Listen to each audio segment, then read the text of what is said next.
आप लोग के लिए एक छोटा सा लाइन है कि बुजुर्गों ने फरमाया है कि पहले अपने पैरों पे खड़े होके दिखलाओ, फिर ये जमाना तुम्हारा है। तो दोस्तों, आप लोग के लिए छोटा सा लाइन था कि जहाँ पर आप लोग अभी रहते होंगे, जिस समाज में रहते होंगे, वहाँ पर आप लोग का उतना वैल्यू नहीं होगा। इसलिए नहीं होगा क्योंकि आप लोग बेरोज़गार हैं। हमारे गांव में होता है क्या, जब आप पढ़ाई करते हैं, जब आपका पढ़ाई जारी रहता है और आप बेरोज़गार रहते हैं, तो अक्सर आपके गांव के आसपास पड़ोस के लोग ताना मारते रहते हैं और ये कहते रहते हैं कि ये ज़माना तुम्हारा तब होगा जब आप कुछ करके दिखलाओगे, यानी अपने पाँव पर खड़ा हो जाओगे। तो यही है दोस्तों, पढ़ाई कीजिए और आगे बढ़िए। आपको समाज में अगर अच्छा इज्जत पाना है तो पढ़ाई बहुत ज़रूरी है।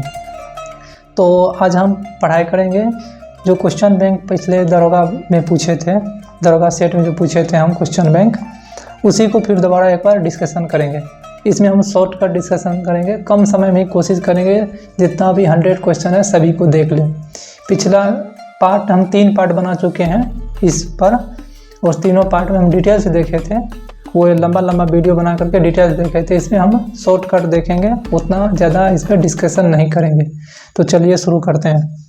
आप लोगों को बता दूं कि ये सभी प्रश्न पढ़ा हुआ है। पिछले 3 वीडियो हम बना करके इन सभी प्रश्नों का डिस्कशन किए थे। हम ज़्यादातर कोशिश करेंगे क्वेश्चन बैंक का ही ग्रुप डिस्कशन करें, क्योंकि क्वेश्चन बैंक के इर्द गिर्द ही परीक्षा में सारा प्रश्न पूछा जाता है। इसलिए मेरा जितना भी वीडियो आ रहा है आप लोग देख रहे होंगे क्वेश्चन बैंक से रिलेटेड आता है, क्योंकि क्वेश्चन बैंक वाला प्रश्न हम लोग को लंबा समय तक याद रहता है और यह भी अनुमान लगने लगता है कि क्वेश्चन कहाँ से पूछा जाता है, किस प्रकार से प्रश्न पूछा जाता है। यह भी जानना बहुत जरूरी है कि प्रश्न किस प्रकार से पूछा जाता है और कहाँ से पूछा जाता है। चलिए, तो पहला प्रश्न है कि भारत के महानवादी की नियुक्ति कौन करता है। नियुक्ति मतलब ज्वाइनिंग, जैसे रेलवे में या आप कोई भी गवर्नमेंट जॉब कीजिएगा तो आपको एक ज्वाइनिंग लेटर मिलेगा, आपके घर पर आएगा, पोस्ट ऑफिस के जरिए या ईमेल पर आएगा, तो वो ज्वाइनिंग लेटर मिलेगा। तो वही महानवादी को जो ज्वाइनिंग लेटर देता है, तो ज्वाइनिंग लेटर कौन करता है, ज्वाइनिंग कौन करता है, नियुक्ति कौन देता है, तो राष्ट्रपति नियुक्ति देता है। पिछले वीडियो हम बताए थे कि भारत के महानवादी की नियुक्ति राष्ट्रपति करता है। किस अनुच्छेद में भारत के महानवादी की चर्चा किस अनुच्छेद में है, अनुच्छेद 76 में है। अनुच्छेद 74 में क्या है, अनुच्छेद 74 में है कि भारत के राष्ट्रपति को उनके कार्य की सलाह देने के लिए एक मंत्री परिषद होगा, जिनका प्रधानमंत्री होगा। अनुच्छेद 75 में था कि प्रधानमंत्री की नियुक्ति राष्ट्रपति करेगा और अन्य मंत्री की नियुक्ति राष्ट्रपति प्रधानमंत्री के सलाह पर करेगा। अनुच्छेद 75 में था। अनुच्छेद 76 में महानवादी की चर्चा है, जो अभी हम प्रश्न पढ़े। अनुच्छेद 78 में है प्रधानमंत्री के कर्तव्य, यानी कि प्रधानमंत्री का कर्तव्य होगा कि लोकसभा में जो भी कार्य हो रहा है उनके कार्यों की जानकारी राष्ट्रपति को देना। अनुच्छेद 78 में है, यानी कि राष्ट्रपति प्रधानमंत्री का कर्तव्य अनुच्छेद 78 में है। अनुच्छेद 79 में सांसद के बारे में बताया गया। अनुच्छेद 80 में राज्यसभा के बारे में बताया गया।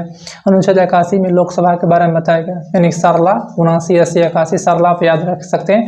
100 से सांसद, र से राज्यसभा, लो से लोकसभा, 100 और ला का 79, 80, 81। तो ये प्रश्न हो गया कि भारत के महानवादी की नियुक्ति कौन करता है। भारत के महानवादी की नियुक्ति राष्ट्रपति करता है। ये भी प्रश्न पूछ सकता है परीक्षा में, भारत के वर्तमान महानवादी कौन है। भारत के वर्तमान महानवादी आर वेंकटरमन, जो भारत के वर्तमान महानवादी है।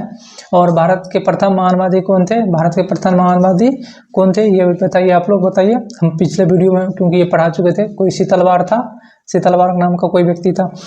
भारत के राष्ट्रपति अपना त्यागपत्र किसे सौंपता है। दूसरा प्रश्न बोला है कि भारत के राष्ट्रपति अपना त्यागपत्र किसे सौंपता है। भारत के राष्ट्रपति अपना त्यागपत्र उपराष्ट्रपति को सौंपता है। और उपराष्ट्रपति अपना त्यागपत्र किसे सौंपता है, तो राष्ट्रपति उपराष्ट्रपति को सौंपता है त्यागपत्र, और उपराष्ट्रपति राष्ट्रपति को अपना त्यागपत्र सौंपता है। भारत के तीसरा प्रश्न था, भारत के वर्तमान राष्ट्रपति कौन है। ये प्रश्न पूछा गया प्रश्न है, 2008 में ये प्रश्न पूछा गया है। तो आजकल के एग्जाम के लिए कोई ये इतना हल्का नहीं पूछ सकता है। तब पर भी जान लीजिए, भारत के वर्तमान राष्ट्रपति द्रौपदी मुर्मू है। और द्रौपदी मुर्मू किस राज्य के हैं, तो ये झारखंड राज्य के हैं। भारत के प्रथम आदिवासी मुख्यमंत्री है। ये भी परीक्षा में पूछ सकता है, भारत के प्रथम आदिवासी मुख्यमंत्री कौन है, द्रौपदी मुर्मू। और ये भी प्रश्न पूछ सकता है, भारत के दूसरी महिला राष्ट्रपति कौन है, द्रौपदी मुर्मू। चौथा नंबर प्रश्न कर रहा है, भारत के 23वें सेना प्रमुख कौन है। वर्तमान में जो भारत के सेना प्रमुख है 30 नंबर के हैं, 30 नंबर के। भारत के 30 नंबर के सेना प्रमुख कौन है? तो भारत के 30 नंबर के सेना प्रमुख उपेंद्र द्विवेदी हैं। अच्छा क्वेश्चन है। छठा नंबर का 5वां नंबर प्रश्न 5वां नंबर का प्रश्न है कि भारत के मुख्य न्यायाधीश कौन है? तो ये सबको पता है, DY चंद्रचूड़, धनंजय चंद्रचूड़ भारत के 50 नंबर के मुख्य न्यायाधीश है। छठा नंबर प्रश्न कह रहा है, राज्य के मंत्रिपरिषद किसके प्रति उत्तरदायी होता है? तो राज्य के जो मंत्रिपरिषद होता है, राज्य के विधानसभा के प्रति जिम्मेदार होता है, यानी उत्तरदायी होता है, दूसरा भाषा में जिम्मेदार होता है। वहीं व्यक्तिगत रूप से पूछे कि राज्य के मंत्रिपरिषद किसके प्रति उत्तरदायी है, व्यक्तिगत अगर लगा दे तब वह राज्यपाल होगा। वहीं पूछे केंद्र के मंत्रिपरिषद किसके प्रति उत्तरदायी हुआ, अगर वो डायरेक्टली पूछे किसके प्रति उत्तरदायी हुआ तो वो लोकसभा के प्रति उत्तरदायी होता। और व्यक्तिगत रूप से पूछे तब वो राष्ट्रपति के प्रति उत्तरदायी, क्योंकि ये क्वेश्चन इस बार 2023-24 में जो एग्जाम हुआ दरोगा का, उसमें ये क्वेश्चन पूछा था कि केंद्र में जो मंत्रिपरिषद है वे व्यक्तिगत रूप से किसके प्रति उत्तरदायी है, उसमें व्यक्तिगत लगा हुआ था, तो व्यक्तिगत रूप से वे राष्ट्रपति के प्रति उत्तरदायी होता है। और राज्य के जो मंत्रिपरिषद है वे व्यक्तिगत रूप से राज्यपाल के प्रति उत्तरदायी होता है, क्योंकि राज्य में राज्यपाल होता है और केंद्र में राष्ट्रपति होता है। व्यक्तिगत लगा है। जूट के उत्पादन में 8 नंबर के प्रश्न कह रहा है कि जूट के उत्पादन में बिहार के कौन सा जिला प्रथम स्थान पर है? तो जूट जो है बिहार में प्रथम जिला, जूट मतलब वही पटुआ उत्पादन में बिहार का कौन सा जिला है? तो जहाँ ज़्यादा बारिश होगा वहीं होगा, तो कटिहार में। वैसे कटिहार में ज़्यादा बारिश नहीं होता। 1857 क्रांति में 9वां नंबर प्रश्न कह रहा है कि 1857 ईस्वी की क्रांति में कुंवर सिंह ने बिहार के किस क्षेत्र से नेतृत्व किया? तो आरा से नेतृत्व किया। आरा के जगदीशपुर के थे कुंवर सिंह। तो 1857 क्रांति में वीर कुंवर सिंह कहाँ से नेतृत्व किया था? आरा से नेतृत्व किया था। इसे कब गोली लगा था? 23 अप्रैल 1858 ईस्वी गोली लगा था और 26 अप्रैल 1858 ईस्वी को 3 दिन के बाद इसकी मृत्यु हो गई थी। हाथ काट के फेंक दिया था गंगा माँ में और इसकी मृत्यु हो गई थी। ये भी परीक्षा में पूछ देता है कि 1858 ईस्वी क्रांति में किसने अपने हाथ को काट के गंगा को चढ़ा दिया था, गंगा माँ को चढ़ा दिया था? वीर कुंवर सिंह ने 1858 क्रांति में हाथ काट कर गंगा माँ को चढ़ा दिया था। 10वां नंबर प्रश्न ये, बिहार में लगभग कितने क्षेत्र पर कृषि कार्य होता है? वर्तमान में जो बिहार में कितने क्षेत्र पर कृषि होता है? तो 60% में दिया हुआ आंसर, 60% पर कृषि होता है। भारत के महानवादी कौन हटा सकता है? तो जो इसको ज्वाइनिंग लेटर देता है वहीं इसको रिजाइन भी करवा सकता है। तो भारत के महानवादी कौन हटा सकता है? भारत के महानवादी को राष्ट्रपति हटा सकता है। और पूछे कि महानवादी का कार्यकाल कितने साल होता है? तो महानवादी का कार्यकाल कोई फिक्स नहीं है। महानवादी क्या है इसके बारे में पूरा डिटेल से बताए थे, वीडियो नंबर 1 में हम बताए थे कि महानवादी क्या होता है। तो महानवादी के कार्यकाल के बारे में कोई इसका डेट फिक्स नहीं है कि यह राष्ट्रपति के प्रसाद पर्यंत रहता है। बिहार में वर्तमान में साक्षरता दर कितना है? तो बिहार के वर्तमान साक्षरता दर अगर महिला पूछे तो महिला में 51% है, अगर टोटल पूछे तो 61% है, पुरुष पूछे तो 71% है। 10-10 बढ़ा दीजिए। महिला 51% है, पुरुष 71%, 51-71 को जोड़ के आधा कीजिए, टोटल निकल जाएगा। ध्यानचंद किस खेल से संबंधित है? ध्यानचंद हॉकी के जादूगर मेजर ध्यानचंद को कहते हैं। तो ध्यानचंद किस खेल से संबंधित है? ध्यानचंद हॉकी से संबंधित है। 15 नंबर का प्रश्न है, शेरशाह के बचपन क्या नाम था? तो शेरशाह के बचपन का नाम फरीद खां था। इसके फरीद खां से शेरशाह कैसे बनाता है इसके बारे में पूरा डिटेल्स हम वीडियो संख्या 3 में बताए थे। भारतीय राष्ट्रीय कांग्रेस की स्थापना कब हुआ था? तो भारतीय राष्ट्रीय कांग्रेस की स्थापना 1885 ईस्वी में हुआ था। इसके बारे में भी छोटा सा कहानी है भारतीय राष्ट्रीय कांग्रेस के बारे में। एक डिटेल वीडियो हम बनाएंगे भारतीय राष्ट्रीय कांग्रेस के बारे में, बड़ी मजेदार वीडियो है, आप लोग उसको ध्यान से देखिएगा जब बनाएंगे तब। तो 1885 ईस्वी में हुआ था। किसने किया था? तो ए होम किया था। इसके पहली बार कहाँ स्थापना इसका हुआ था? तो मुंबई में हुआ था। मुंबई में इसका प्रथम बैठक हुआ था। आप पूछे कि बिहार में टोटल कांग्रेस के टोटल कितना अधिवेशन बिहार में हुआ? तो बिहार में टोटल 3 अधिवेशन हुआ था, 12 में, 22 में और 40 में। 12 में 10 जोड़िएगा 22 होगा, 12, 22 और 40 में बिहार में टोटल 3 अधिवेशन हुए थे। राजहरप नीति सिद्धांत किसने दिया था? राजहरप नीति सिद्धांत लॉर्ड डलहौजी ने दिया था। लॉर्ड डलहौजी राज। और पूछे कि पहली बार किस राज्य को हड़पा था? तो पहली बार सतारा को हड़पा था। भारत के प्रथम वायसराय कौन थे? तो लॉर्ड कैनिंग भारत के प्रथम वायसराय थे। इसको भी आप लोग याद रखना। इसके बारे में हम कोई अभी लंबा हो जाएगा वीडियो, कोशिश करते थोड़ा कम बताएं कि वायसराय के बारे में बताएंगे, पूरा मज़ेदार होगा आप लोग के लिए। इसको ध्यान से एक बार देखिएगा, मज़ेदार वीडियो बनाएंगे तो सब याद हो जाएगा आप लोग को।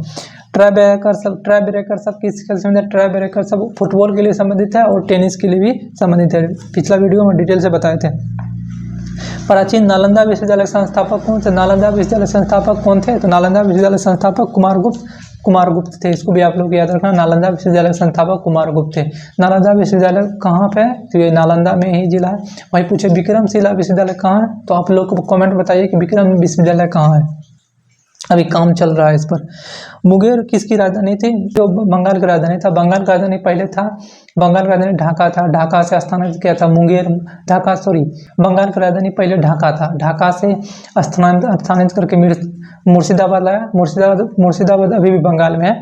फिर मीर कासिम ने मुर्शिदाबाद से हटा करके मुंगेर, जो बिहार में पड़ता है, ये क्वेश्चन इसलिए पूछा गया क्योंकि मुंगेर बिहार में पड़ता है और मीर कासिम ने अपनी राजधानी मुर्शिदाबाद से हटा करके मुंगेर लाया था। ये बात को भी आप लोग को याद रखना। गुरु गोविंद सिंह के माता का क्या नाम था, तो बीबी जेला गुरु गोविंद सिंह के माता का नाम था। ये क्वेश्चन इसलिए पूछा है क्योंकि गुरु गोविंद सिंह का जन्म बिहार के पटना में हुआ था, तो इसलिए ये क्वेश्चन इंपॉर्टेंट है। गुरु गोविंद सिंह के माता का नाम बीबी जेला था। फणीश्वर नाथ रेणु का जन्म कहाँ हुआ था, तो फणीश्वर नाथ रेणु जो अभी पूर्णिया में है, पूर्णिया में यहाँ प्रश्न में पूर्णिया लिखा हुआ है, लेकिन अभी वर्तमान आप लोग जाइएगा तो ये अररिया में पड़ेगा।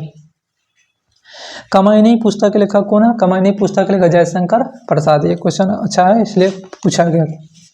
कामायनी पुस्तक लेखक जयशंकर प्रसाद। अर्थशास्त्र के लेखक कौन है, चाणक्य, कौटिल्य और विष्णुगुप्त, ये अर्थशास्त्र के लेखक है। इनकलाब जिंदाबाद का नारा किसने दिया था, तो इनकलाब जिंदाबाद का नारा भगत सिंह ने दिया था।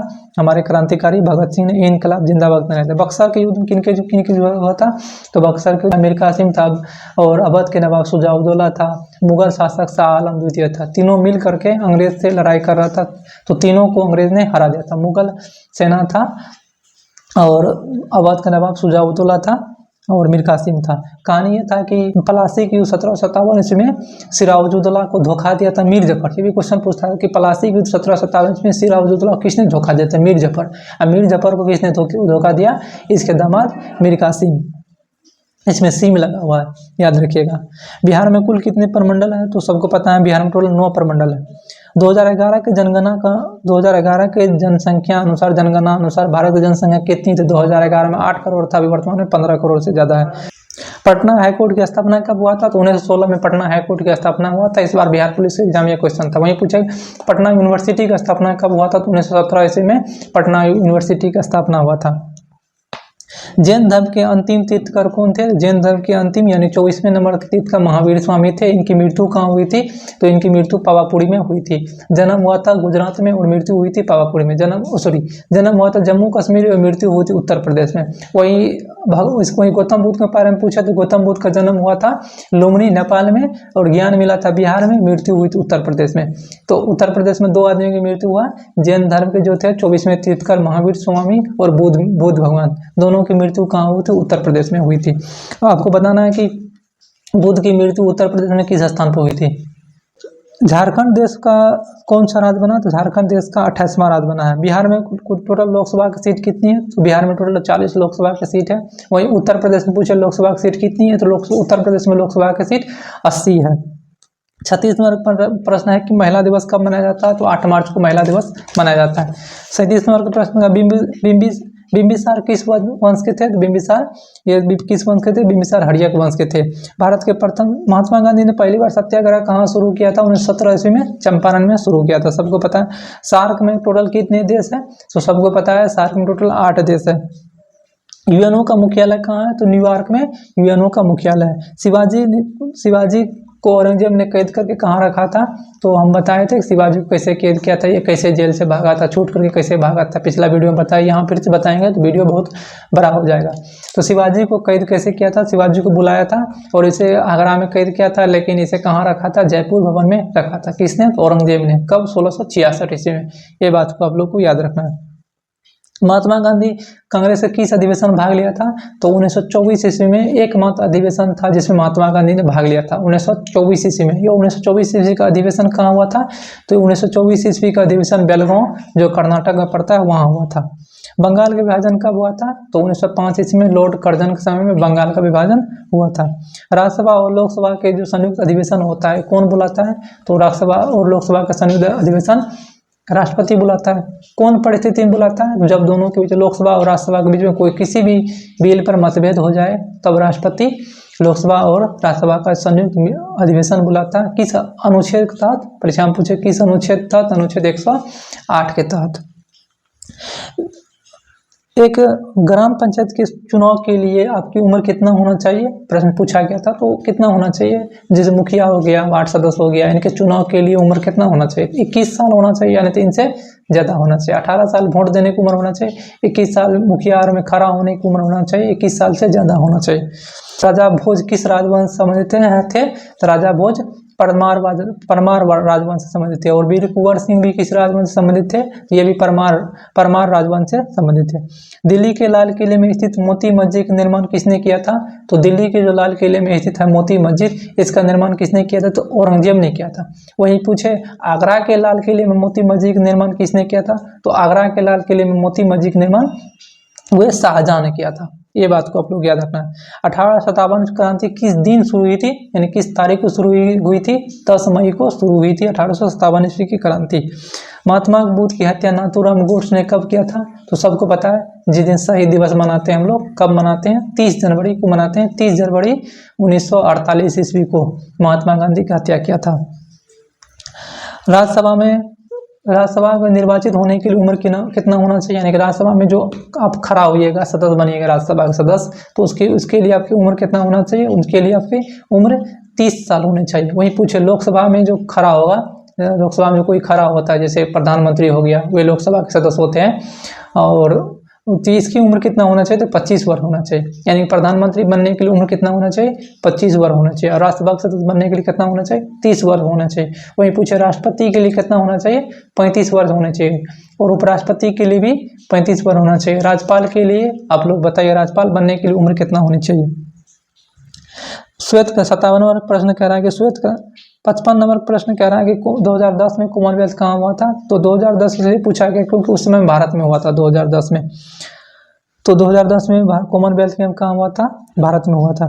श्वेत क्रांति का संबंध किसके संबंधित है, श्वेत क्रांति का संबंध किस से संबंधित है, श्वेत क्रांति का संबंध दूध उत्पादन से संबंधित है।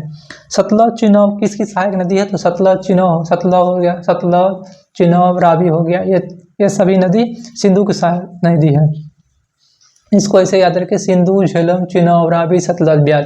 उधर पाकिस्तान से भारत तरफ आइएगा तो पहले आएगा सिंधु, उसके बाद झेलम, उसके बाद चिनाब, उसके बाद रावी, उसके बाद सतलज, उसके बाद ब्यास। तो सिंधु, झेलम, चिनाब, सिंधु के बाद झेलम, झेलम का चिनाब जो नदी है वे सिंधु की सबसे बड़ी सहायक नदी है। ये भी परीक्षा में पूछता है कि सिंधु की सबसे बड़ी सहायक नदी कौन सी है, तो सिंधु की सबसे बड़ी सहायक नदी है सिंधु, झेलम, चिनाब याद रखिएगा।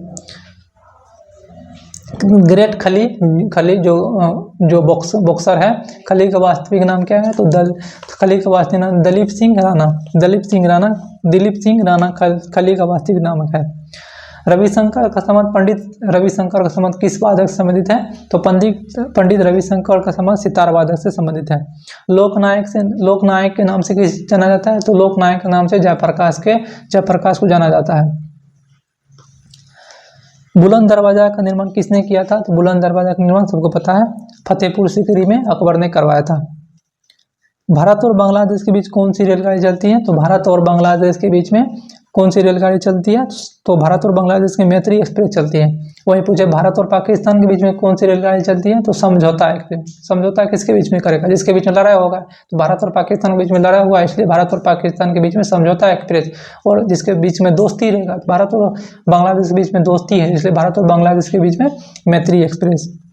भारत के राष्ट्रपति को पद से कौन हटा सकता है, तो सांसद महाभियोग लगा करके, अनुच्छेद 61 के तहत सांसद महाभियोग लगा करके राष्ट्रपति को हटा सकता है। भारत में व्यापार करने के लिए सबसे पहले कौन से यूरोपीय आया था, तो सबसे पहले पता है आप लोगों को पुर्तगाली आया था। कब, वास्को डी गामा नाम का व्यक्ति था, वही आया था 1498 ईस्वी में पहली बार आया था, और 1502 ईस्वी में दूसरी बार आया था। वेलिंगटन कप किस खेल से संबंधित है, वेलिंगटन ट्रॉफी किस खेल से संबंधित है, वेलिंगटन ट्रॉफी नौकायन से संबंधित है। यहाँ पर हॉकी लिखा है, नौकायन ऑप्शन में नहीं है लेकिन हॉकी लिखा है। पूछा गया प्रश्न है, हॉकी रहेगा तो हॉकी लगाइएगा, नहीं तो नौकायन है। पृथ्वी का एकमात्र प्राकृतिक उपग्रह कौन सा है, तो पृथ्वी का एकमात्र प्राकृतिक उपग्रह चंद्रमा है। जातक किस धर्म से संबंधित है, यह ग्रंथ है जातक किस धर्म से संबंधित है, जातक बुद्ध धर्म से संबंधित है। त्रिपिटक भी, विनय पिटक, अभिधम पिटक, सूत पिटक, ये भी बुद्ध धर्म से संबंधित है, और जातक भी बुद्ध धर्म से संबंधित है। सुएज नहर भूमध्य सागर को किसे जोड़ती है, ये भूमध्य सागर को किसे जोड़ती है, तो भूमध्य सागर को लाल सागर से जोड़ती है। भगवान बुद्ध ने अपने प्रथम उपदेश कहाँ दिए थे? तो वही पूछे, पहली बार जो उपदेश दिया था सारनाथ में दिया था। वही पूछे सबसे अधिक उपदेश कहाँ दिया था? तो सबसे अधिक उपदेश श्रावस्ती में दिया था। अनुच्छेद 370 किस राज्य से संबंधित है? तो अनुच्छेद 370 जम्मू कश्मीर से संबंधित है। अब तो इसे खत्म कर दिया गया, अक्टूबर 2019 में इसे खत्म कर दिया गया। रजनामा का फारसी अनुवाद, रजनामा किस पुस्तक का फारसी अनुवाद है? तो रजनामा महाभारत का फारसी में अनुवाद अकबर ने करवाया था। अकबर के दरबार में बदायूनी कवि रहते थे, वहीं महाभारत का फारसी अनुवाद किया था। अकबर ने करवाया था, बदायूनी ने किया था महाभारत का फारसी अनुवाद। रामायण का भी फारसी अनुवाद करवाया था, लेकिन महाभारत का फारसी अनुवाद रजनामा के नाम से करवाया था। वो इस महाभारत का दूसरा नाम क्या है? वही पूछे डायरेक्ट परीक्षा में, महाभारत का दूसरा नाम क्या है? जय संहिता है। वह मुगल साम्राज्य का 2 बार अभिषेक हुआ था। तो मुगल साम्राज्य 2 बार अभिषेक हुआ था। औरंगजेब का पहली बार सामूगढ़ के युद्ध में और दूसरी बार देवराय के युद्ध में। सामूगढ़ के युद्ध और देवराय के युद्ध औरंगजेब इसके बड़ा भाई दारा शिकोह के बीच हुआ था। दूसरी बार देवराय के युद्ध में औरंगजेब ने अपने बड़े भाई की हत्या कर दी। तो 2 बार गट्टी बैठा था, एक 1658 ईस्वी में, एक 1659 ईस्वी में। 1658 ईस्वी सामूगढ़ के युद्ध में और 1659 में देवराय के युद्ध में। औरंगजेब को अंग्रेजों को सुनहरा फरमान कब प्रदान किया गया था? 1632 ईस्वी में अंग्रेजों को फरमान दिया था व्यापार करने के लिए भारत में मुगल बादशाह। पुर्तगाली ने गोवा पर कब कब्जा किया था? अच्छा क्वेश्चन है। 1510 ईस्वी में पुर्तगाली ने गोवा पर कब्जा किया था। रेशम की उत्पत्ति किससे होती है? तो रेशम की उत्पत्ति रेशम कीट से होती है। किस अवस्था में होती है? तो ये लावा की अवस्था में होता है। लावा क्या है? जैसे रेशम के पिल्लू आता है, पिल्लू से बनता है कीड़ा, पिल्लू के से बनता है कीड़ा। तो कीड़ा जिस दिन वो कीड़ा बनता है उसी को लावा बोलते हैं, मतलब बच्चा बोल सकते हैं। कीड़ा वाला बच्चा को ही लावा बोलते हैं, कीड़ा के बच्चा को ही लावा बोलता है। 99 नंबर प्रश्न कर रहा है, पृथ्वी पर उपलब्ध सबसे कठोर पदार्थ। तो पृथ्वी पर सबसे कठोर पदार्थ कौन सा है? तो पृथ्वी पर सबसे कठोर पदार्थ हीरा है। 100 नंबर पर लास्ट प्रश्न है, 100 नंबर प्रश्न। तो वाशिंग सोडा क्या है? वाशिंग सोडा का रसायन नाम क्या है? तो वाशिंग सोडा का रसायन नाम है sodium carbonate into Na2CO3 into 10H2O। इसको ऐसे याद रखिए कि धोने के लिए 10 बाल्टी पानी चाहिए। Sodium carbonate Na2CO3 into 10H2O। धन्यवाद दोस्तों। अब